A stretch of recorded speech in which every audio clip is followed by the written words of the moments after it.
This is Robert with Pioneer Smokehouses, and today's video is not going to be a working video, so we're not going to be doing any cooking or anything. And actually I'm cooking something else in there right now, but that'll be a different video.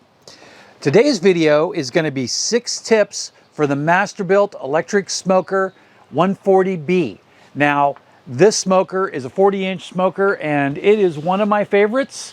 I personally think that if you're going to buy an electric smoker, that this would probably be my top choice.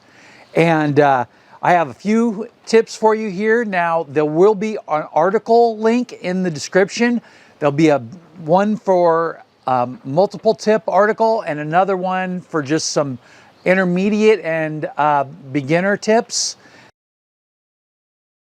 The first tip will be to run a pre-smoke in your smoker every time before you go to use it. Now, when you go ahead and start your smoker, you're most likely going to preheat it, but even if you're using it for cold smoke, you probably want to run a little bit of smoke through it before you actually put your food in it. What this will do is it'll eliminate any foul odors, like maybe it got musty sitting outdoors, or maybe the last food you cooked was a little strong, and this will just flush that out. Give it a minute to clear out that smoke and you're good.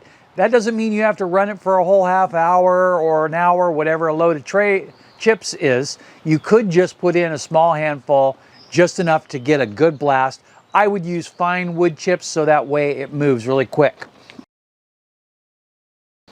2, use a standalone thermometer.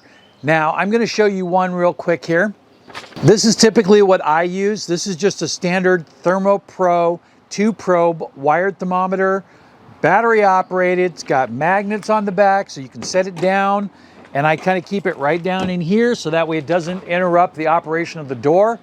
One probe I will use on the shelf so I can get a good ambient temperature, and the other probe will go into the food so I can know what the internal temperature is.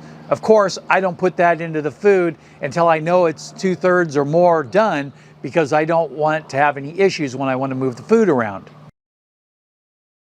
3, now that you have that thermometer separate, you want to keep a consistent temperature. And the best way you can monitor that is through that thermometer that I was just talking about. The reasons you want a consistent temperature is because it helps you keep a smooth cook and prevents your meat from drying out, and also it can prevent you from overcooking your food. A little bit less temperature is usually better than a little bit more in most cases. Now with pork, it is kind of forgiving because of the fat content, so I do usually go a little bit higher in temperature on that. 4, match your wood chip flavor to your food. Now there's certain wood that goes well with certain foods. First of all, with beef, it's a strong flavor, so I like to go with something like hickory or mesquite. Now, mesquite is my favorite, but hickory works really well. And then you can also go down to something like oak if you want to take the edge off just a little bit.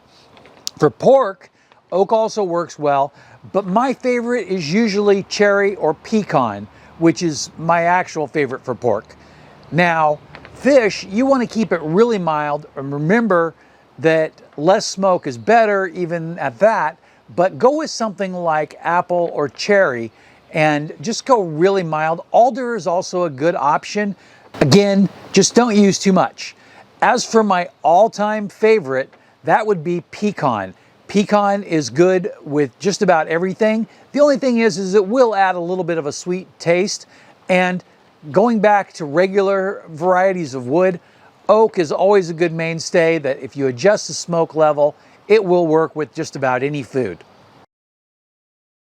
5, use the proper size wood for what your goal is. So if you want a lot of heavy, thick smoke, use a small wood chip or even a sawdust.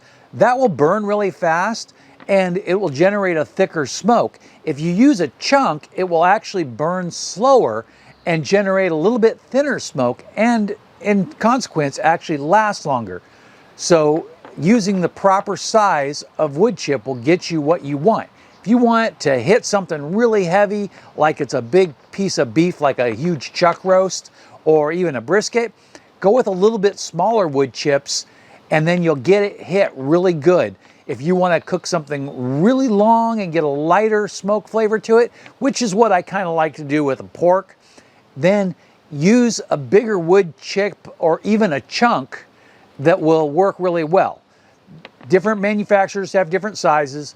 My top size for something like this is a 1-inch, but in charcoal or offsets, you can use 2-inch chunks and work just fine. 6, whatever you do, don't over smoke your food. If you're not sure if you have enough smoke or not, then you might be just fine. Now, if you under smoke the food, it might come out a little bit less smoky, but you're still gonna have perfectly edible food and it'll be great. And your wife will like it, because if I over smoke the food, my wife won't eat it. So don't over smoke the food. Now, when you look at something like cold smoking, like with cheese or something like that, you're gonna cure it after you smoke it. So don't be deceived. A little bit of stronger smoke with something like cheese is not going to hurt. Just remember that you'll need longer resting in the refrigerator to get that smoke to mellow out, because it can get bitter really fast. And if you try eating it right out of the smoker, you're gonna be really disappointed. Finally, I have a bonus tip for you. And this is, no matter what smoker you're using, including this smoker, match your smoker's abilities to your smoker. This smoker has a top set temperature of 275, and typically I can only get it to run consistent at about 270. And during the summer, I can get a little bit more out of that. But really, you need to avoid foods that need higher temperature. I typically don't cook poultry in here, and if I do, I just cook it for like an hour pre-smoke, and then I move it over to the grill and run it on the grill at about 350 to 375, or a medium temperature for a gas grill. You can also transfer it over to a charcoal grill, because this can run nice and low and slow and pretty much unattended for an hour, and then you can move it over to the grill, char it off, or throw it in an air fryer, whatever makes you happy. Just remember that it's not going to generate enough heat for poultry to give you that nice crisp skin.